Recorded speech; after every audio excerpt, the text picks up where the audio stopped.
একটা সিদ্ধান্ত আর তাতেই নাকি কেঁপে উঠতে চলেছে কলকাতা নাইট রাইডার্স। 2027 সালের আইপিএল শুরু হতে এখনো অনেকটা দেরি, কিন্তু তার আগেই কলকাতার শিবিরে তুলকালাম কাণ্ড শুরু হয়ে গেছে।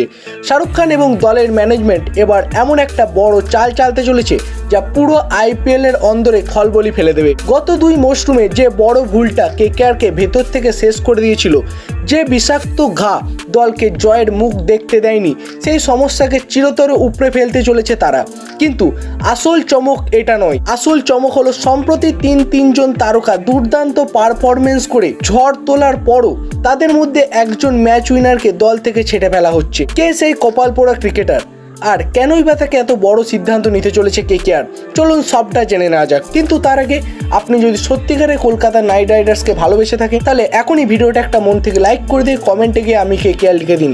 আর কেকেআরের সব বড় আপডেট সবার আগে পেতে ডেসক্রিপশন বক্সে থাকা লিঙ্কে ক্লিক করে আমাদের টেলিগ্রাম এবং হোয়াটসঅ্যাপ চ্যানেলে যুক্ত হয়ে যান। ঘটনাটা একটু মন দিয়ে বুঝুন। 2024 সালের কথা মনে আছে? সেবার কেকেআর কেন ট্রফি জিতেছিল? কারণ দলের সবাই মিলে একসঙ্গে পারফরমেন্স করেছিল। ওপেনিং জুটি থেকে শুরু করে অলরাউন্ডার, এমনকি অধিনায়ক শ্রেয়াস আইয়ার, সবাই রানের পাহাড় তৈরি করেছিল।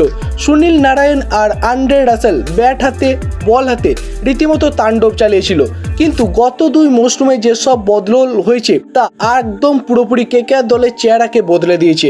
যে অলরাউন্ডারদের ওপর কেকেআর ভরসা করত তারা ফ্লপ হলো, টপ অর্ডার বারবার ভেঙে পড়লো, আর কেকেআরের অধিনায়কের ব্যাটেও রানের দেখা মিলল না।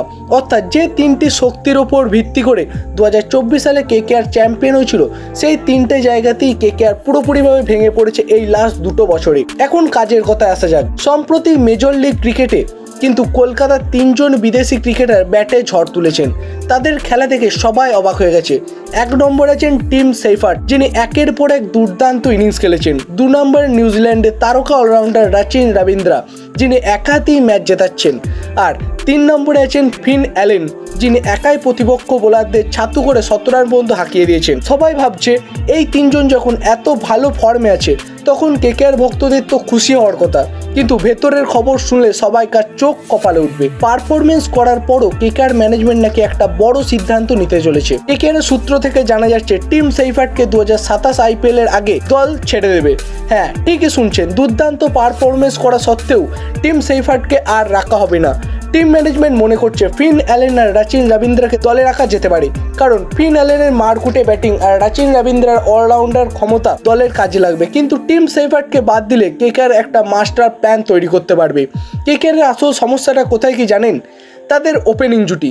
গত দুই মৌসুমে কেকেআরের কোনো ওপেনারই দলকে ভরসা দিতে পারেনি। আজিঙ্কে রাহানের মতো খেলোয়াড়কেও টপ অর্ডারে নামিয়ে চেষ্টা করা হয়েছিল, কিন্তু তার ধীর গতির ব্যাটিং দলকে বারবার বিপদে ফেলেছে।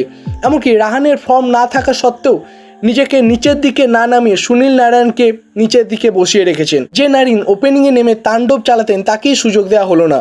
আর এই ভুল সিদ্ধান্তর কারণেই কেকেআরের চরম মূল্য দিতে হলো। তাই এবার টিম ম্যানেজমেন্ট আর কোনো ঝুঁকি নিতে চাইছে না। আজিঙ্কে রাহানের বিদায় কিন্তু এক প্রকার পাকা হয়ে গেছে। 2027 সালের মরশুমে তাকে আর বেগুনি সোনালি জার্সিতে দেখা যাবে না।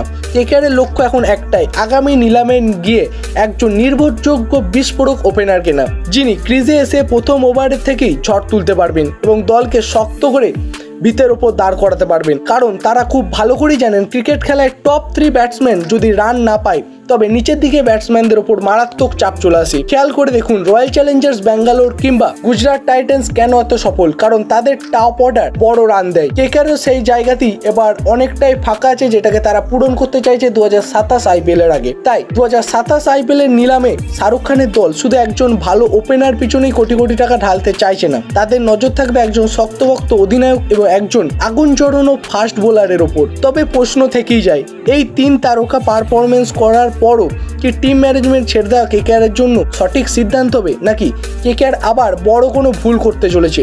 আপনাদের কি মনে হয় আগামী মরশুমে কেকেআরের ওপেনিংয়ে কাকে আনা উচিত? কমেন্ট বক্সে আপনাদের মতবাদ অবশ্যই জানান।